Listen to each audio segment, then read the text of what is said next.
एक समय की बात है। बादशाह अकबर बीरबल के साथ रात को घूमने निकले। कुछ दूर जाने के बाद बादशाह अकबर ठिठुरने लगे। ये देख बीरबल ने उनसे पूछा, क्या हुआ बादशाह, आप ठिठुर क्यों रहे हैं? ठंड से बीरबल, इस साल कुछ ज्यादा ही ठंड है। ठंड तो हर साल ही रहती है महाराज, पर महल के अंदर आपको पता नहीं चलता। एक बार अपनी प्रजा से पूछकर देखिए। असली ठंड का सामना तो वो करते हैं, हम नहीं। वो इस ठंड का सामना कैसे करते हैं बीरबल? उन्हें तो अब आदत हो गई है महाराज। सर्दी हो या गर्मी या बरसात हो, वो सब हंसते हुए सभी मौसम का सामना कर लेते हैं। अगर ऐसी बात है तो मैं भी ये देखना चाहता हूँ कि वो इतनी सर्दी का सामना हंसते हुए कैसे कर लेते हैं। पूरे राज्य में ढिंढोरा पिटवा दो कि जो भी इस कपकपाती ठंड में पूरी रात नदी के ठंडे पानी में खड़ा रहेगा, हम उसे इनाम देंगे। जो आज्ञा महाराज।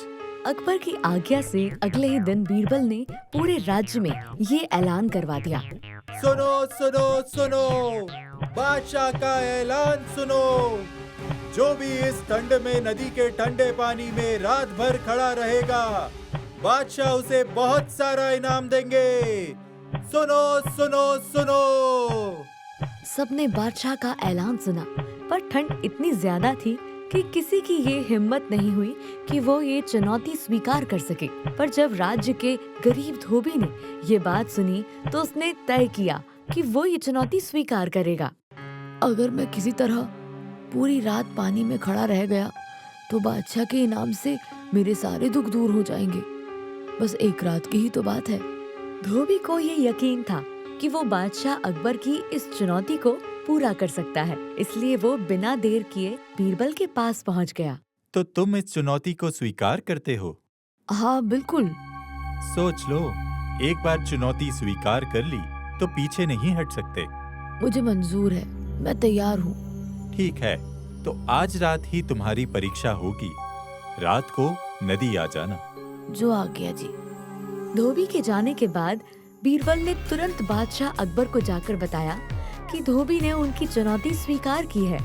और जैसा कि धोबी को कहा गया था, वो रात होते नदी में पहुंच गया, जहां बादशाह अकबर और बीरबल दोनों उसका इंतजार कर रहे थे। जहां पनाह की जय हो, मैं पानी में जाने के लिए तैयार हूँ, मुझे आज्ञा दीजिए। आज्ञा है। अब हम तुमसे सुबह मिलेंगे। हमारा सैनिक यहीं रुकेगा ताकि तुम पर नजर रख सके। इसलिए कोई भी चालाकी करने की कोशिश मत करना, वरना तुम्हें कठोर दंड का सामना करना पड़ सकता है। जी जहाँपनाह। बादशाह के जाते ही धोबी नदी के ठंडे पानी में उतर गया। रात बीतती गई और ठंड बढ़ने लगी। धोबी ठंड के मारे ठिठुर रहा था, पर उसने हिम्मत नहीं हारी और पूरी रात ठंडे पानी में खड़ा रहा। और सुबह होते ही सिपाही उसे बादशाह अकबर के पास ले गया। अद्भुत! तुमने बादशाह की चुनौती को बखूबी निभाया। जहाँपनाह, इसे इसका इनाम जरूर मिलना चाहिए। हाँ हाँ, क्यों नहीं, इसे इसका इनाम जरूर मिलेगा। मैं प्रसन्न हूँ। पर मुझे ये तो बताओ कि इतनी ठंड के बावजूद तुमने इस कठिन कार्य को किया कैसे? तुम्हें ठंड नहीं लगी? क्या तुम्हें सारी रात नींद भी नहीं आई? ठंड तो लगी जहाँपनाह, पर सारी रात नदी के किनारे महल के कमरे में जल रहे चिराग को देखता रहा और इस तरह जागते हुए सारी रात नदी के ठंडे पानी में गुजारी। धोबी की ये बात सुनकर बादशाह क्रोधित हो गए। तो तुम चिराग की गर्मी लेकर सारी रात पानी में खड़े रहे और अब इनाम चाहते हो?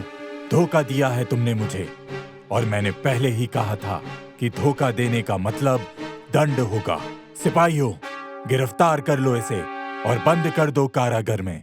माफी जहाँपनाह, पर मैंने। धोबी गिड़गिड़ाता रहा, पर बादशाह ने उसकी एक न सुनी और सिपाहियों ने उसे कारागार में बंद कर दिया। बीरबल चुपचाप ये सब देखता रहा, क्योंकि उसे पता था कि धोबी के साथ ये गलत हो रहा था। बीरबल ने उसे न्याय दिलाने की सोची। अगले दिन बीरबल दरबार में नहीं आया, जबकि उस दिन दरबार में एक जरूरी सभा थी। बीरबल कहाँ है? दिखाई नहीं दे रहा। वो तो आज दरबार में आए ही नहीं जहाँपनाह। क्या? पर बीरबल तो ऐसा कभी नहीं करता। सिपाही, जाओ और बीरबल को दरबार में आने को कहो। जो आज्ञा जहाँपनाह। सिपाही बीरबल को बुलाने गया और उसके पास जाकर बादशाह का संदेश सुनाया। जहांपना ने आपको दरबार में याद किया है। जहांपना को जाकर बोल दो कि मैं खिचड़ी पका रहा हूँ। जैसे ही खिचड़ी पक जाएगी, मैं उसे खाकर तुरंत दरबार में हाजिर हो जाऊंगा। जैसी आज्ञा। सिपाही वहाँ से तुरंत दरबार पहुँचा और जैसा कि बीरबल ने उसे कहा था, उसने बादशाह को बता दिया। जहांपना की जय हो। बीरबल खिचड़ी पका रहे हैं और वो खिचड़ी पकते ही उसे खाकर आएंगे। खिचड़ी? ठीक है। बादशाह अकबर बहुत देर तक बीरबल का इंतजार करते रहे। सुबह से शाम हो गई, लेकिन बीरबल दरबार में नहीं आया। धीरे धीरे बादशाह अकबर को संदेह होने लगा, क्योंकि बीरबल कभी ऐसा नहीं करते थे। उन्होंने खुद जाकर पता लगाने की सोची। बीरबल आखिर ऐसी कौन सी खिचड़ी बना रहा है जो दिन भर में नहीं पकी? बात कुछ और है। मुझे खुद जाकर देखना चाहिए कि आखिर बीरबल कर क्या रहा है। बादशाह अकबर बिना देर किए बीरबल के पास पहुँचे और वहाँ जाकर उन्होंने जो देखा वो देखकर वो आश्चर्यचकित हो गए। उन्होंने देखा कि एक पेड़ के नीचे आग जल रही है।